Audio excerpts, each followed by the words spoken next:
आज पुनः हम सब ज्योतिर्वेद के कुछ रोचक तथ्य जानेंगे। जैसे कि ज्योतिर्वेद के आरंभिक रहस्य को हमने पूर्व में जान लिया कि ज्योतिर्वेद जो है ज्योतियों का शास्त्र है, ज्योतियों का ज्ञान चक्षु को देने वाला वेद चक्षु है। अब ज्योतिर्वेद में जो भावों की संरचना है उसके रहस्य को हम आज जानेंगे। भावों की रचना में जैसे पूज्य गुरुदेव श्री यूके जासर ने हमें त्रिदेवों की व्यवस्था को, त्रिदेवों की संरचना को, त्रिदेव की सत्ता को कुंडली में भी लागू करके दर्शाया है। उसी के साथ हम कुछ मूल वैदिक सिद्धांत को समझकर हम उसे विस्तार पूर्वक और भी सूक्ष्मता से जानने का प्रयास करेंगे। तो जैसे कि जानते हैं कि जो त्रिदेव है, जो ट्रिनिटी जिनको कहते हैं, वो वैदिक संस्कृति में ओम के रूप में, धर्म के बीज रूप में, ज्ञान के बीज के रूप में विद्यमान है। वही ओम कहीं पर गॉड बन जाता है, जीओडी, और कहीं पे अल्लाह बन जाता है। तो इस ओम के त्रिदेवों की सत्ता को सभी संप्रदायों ने, सभी धर्मों ने स्वीकार किया है। इसलिए धर्म का बीज जो है वो ओम है, और ओम के भीतर 3 अक्षर हैं, जैसे अ है, उ है और म है। तो इन तीनों का सूचक क्या है? अ से क्या है? तो अ से ब्रह्मा है, लेकिन किस वजह से आते हैं ब्रह्मा? अस्तित्व की वजह से। अस्तित्व, अ से अस्तित्व, और उसे अस्य अस्तित्व, तत्व, तत्व धारक ब्रह्मा। तो यहाँ पे तत्व धारक ब्रह्मा है, धारक। और उसे उत्पत्ति होती है, उत्पत्ति सृजन, सृजक विष्णु, उत्पत्ति सृजन, सृजक विष्णु, सृजक जो है विष्णु। और वहां से मृत्यु भी है और मृत्युंजय भी है। मृत्यु और मृत्युंजय दोनों है। मृत्युंजय, तो ये महेश हो गए। तो अ से अस्तित्व, तत्व, तत्वधारक ब्रह्मा, और उनके साथ उनकी शक्ति कौन सी है? तो सरस ज्ञान को देने वाली मां सरस्वती। और उ से क्या है? उ से उत्पत्ति है, सृजन है, सृजक विष्णु है। और जो सृजक विष्णु है उनके साथ उनकी शक्ति कौन है? माता लक्ष्मी। क्यों? क्योंकि वो लक्ष्य उपलब्धियों को देने वाली है। और मां से क्या है? मां से मृत्यु और मृत्युंजय महेश, महादेव, त्रिभुवन गुरु भगवान महाशिव। तो इस प्रकार ब्रह्मा विष्णु महेश तीनों का वास इस ओम के भीतर एक में समाया हुआ है। अब जो ओम सृष्टि में परमात्मा के रूप में है, वही ओम अर्थात त्रिदेव हमारे पिंड रूपी, हमारे शरीर में आत्मा के रूप में विद्यमान है। यानी कि समष्टि चेतना में जो परमात्मा है वही विष्टि चेतना में आत्मा है। अर्थात आत्मा क्या है? आत्मा परमात्मा का लीला अवतार है, उसी का सूक्ष्म रूप है, जिसको हम मिनिएचर फॉर्म कह सकते हैं। और ओम के विषय में आरती में, जैसे भगवान शिव की जय ओंकार, जय शिव ओंकार आरती है, उसमें हम इसको पढ़ते हैं कि ब्रह्मा विष्णु महेश क्या अलग अलग है? क्या सर्जन करने वाले, क्या पालन करने वाले, क्या संहार करने वाले, क्या अलग अलग कोई सकता है? तो इसके लिए हम कहते हैं कि ब्रह्मा विष्णु सदाशिव जानत अविवेका। जो इनको अलग अलग जानता है वो अविवेकी है। क्यों? क्योंकि प्रणवाक्षर के मध्य, ये जो प्रणवाक्षर है ओम, उसके मध्य में यह तीनों एका, यानी कि अ, उ और म के रूप में ये तीनों जिस प्रकार एक बनकर ओम बन जाते हैं, वैसे ही ब्रह्मा विष्णु और महेश, महाब्रह्मा महाविष्णु और महाशिव तीनों जो है मिलकर ओम के रूप में एक ही बन जाता है, आत्मा। तो ओम नाम किसका है? ओम नाम आत्मा का है। तो सनातन धर्म में ओम को बीज बताया गया। इसका अर्थ क्या? आत्मा ही बीज है, आत्मा ही जगत का मूल है, क्योंकि ओम के रूप में आत्मा ही है। तो उसी आत्मा की सर्वव्यापी सत्ता को ऋषियों ने हर जगह देखा है। नदियों में, पहाड़ों में, हर जगह बहती धाराओं में देखा, प्रकृति में, हर वृक्ष में, हर पेड़ पौधों में देखा, तो वही त्रिदेवों की सत्ता को कुंडली में भी सर्वव्यापी माना गया है। उसके साथ हमें यह भी जान लेना है कि इस कुंडली में ब्रह्मा, विष्णु और महेश के साथ और कौन से मूल सिद्धांत लागू होते हैं। तो वो मूल सिद्धांत है शब्द ब्रह्म का। क्या है? शब्द ब्रह्म का। कि जैसे शब्द जो ब्रह्म है वो क्यों है? ब्रह्म शब्द का अर्थ होता है जो विस्तार को पाए।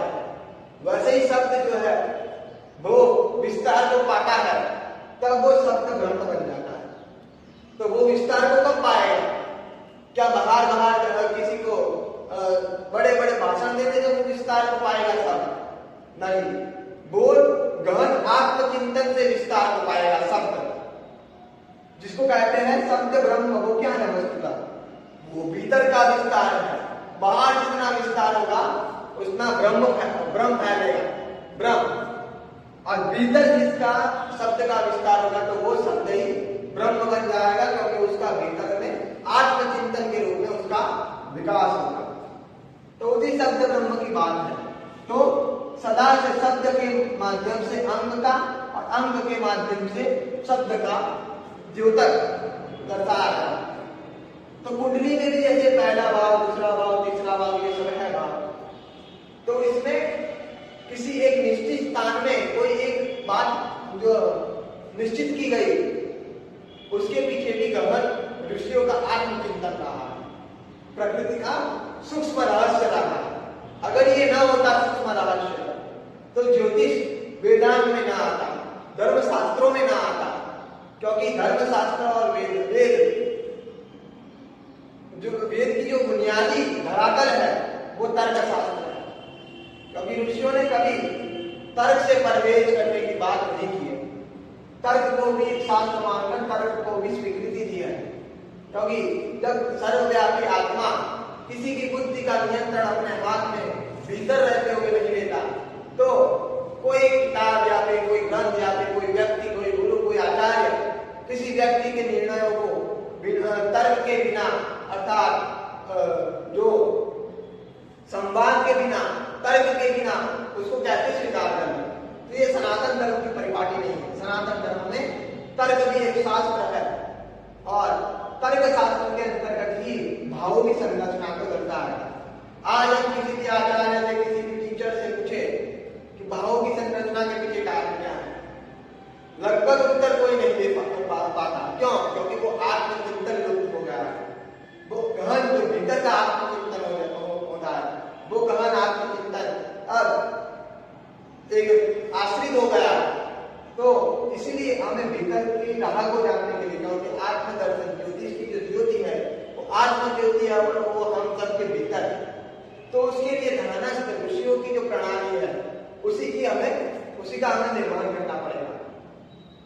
तो यहाँ पर भी जैसे हमने जाना कि पहला भाव है, दूसरा भाव है, इसी तरह से 12 भाव है। तो ये जो 12 भाव है ये वस्तुतः हमारे जीवन के 12 भाव, जन्म से लेकर मोक्ष तक की यात्रा को दर्शाता है। उसमें ब्रह्मा, विष्णु, महेश भी समा गए और अन्य बाकी सब बातों भी समा गए। अब इसका हम विस्तार से देखते हैं कि किस तरह से ये समाया हुआ है। पहली राशि मेष है, तो मेष क्या है? मेष को अर्ध कहा गया है। मेष को अर्ध का अर्थ यूं तो बकरा भी होता है और अर्ध का अर्थ ब्रह्मा भी हो जाता है। अ माने रहित और जब माने जन्म, जो जन्म से रहित है, ब्रह्मा जी का एक नाम अर्ध है। तो वो अर्ध जो है वो अर्ध ब्रह्मा जी का नाम है और ब्रह्मा जी से ही सारी सृष्टि का विस्तार होता है, ब्रह्मा जी का। और पहला भाव ब्रह्मा से जुड़ा हुआ है, जबकि उत्पत्ति, सबका सृजन जो है, सबकी उत्पत्ति जो है, सबको धारण करने वाले जो है वो ब्रह्मा है और यहीं से जातक का जन्म भी होता है। तो ये प्रथम भाव जो है वो ब्रह्मा से संबंधित है और उनको अर्ध कहा गया। पहली राशि का नाम भी अद्वितीय है। उसी भांति दूसरा भाव है, वो दूसरे भाव में हम विद्या भी देखते हैं। तो विद्या क्यों देखते हैं वो भी महत्वपूर्ण है। विद्या के साथ धन देखते हैं, परिवार देखते हैं, आखिर क्यों देखते हैं? क्योंकि दूसरा भाव विद्या का इसलिए है। वैदिक संस्कृत में, वैदिक ज्योतिष में, वैदिक पद्धतियों में, वैदिक धर्म में दो प्रकार की विद्या मानी गई है, परा और अपरा। तो विद्या के साथ दो का घनिष्ठ संबंध है, तो इसलिए दो के साथ विद्या को जोड़ा गया। इसे दूसरे भाव से हम विद्या देखते हैं। अब चौथे भाव से मकान देखने की बात है, तो चौथे भाव से मकान क्यों देखते हैं? तो हम जानते हैं कि चार क्या है हमारे धर्म में, हमारे अध्यात्म में, हमारे वेद में। हमारे वेद में चार है आश्रम और चार है सागर, क्योंकि चार शब्द का जो वाचक है वो सागर भी बताया गया है और आश्रम भी बताया गया है। चार आश्रम कौन थे?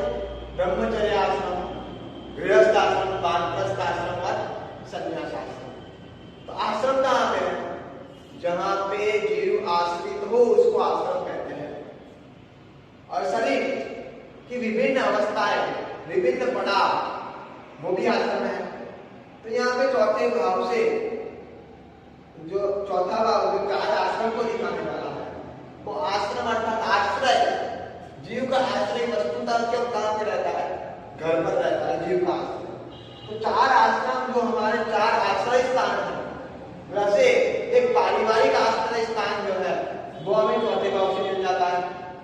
तो इसलिए चौथा भाव जो है घर, मकान, परिवार, वाहन इत्यादि का हो गया, क्योंकि वाहन का आश्रय लेकर ही हम कहीं भी यात्रा भी करते हैं, तो वाहन भी यहाँ पे आ गया। तो सभी चीजें यहाँ पे आ गई। चार सागर भी है और क्षीर सागर जो है वो क्षीर सागर का स्थान भी कर्क राशि ही वह चक्र की। क्यों?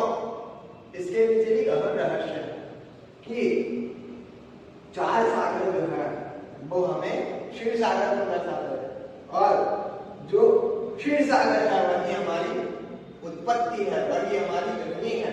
क्षीर सागर से हम उत्पन्न होते हैं, माता का गर्भ भी क्षीर सागर है, महादेव चित्र है।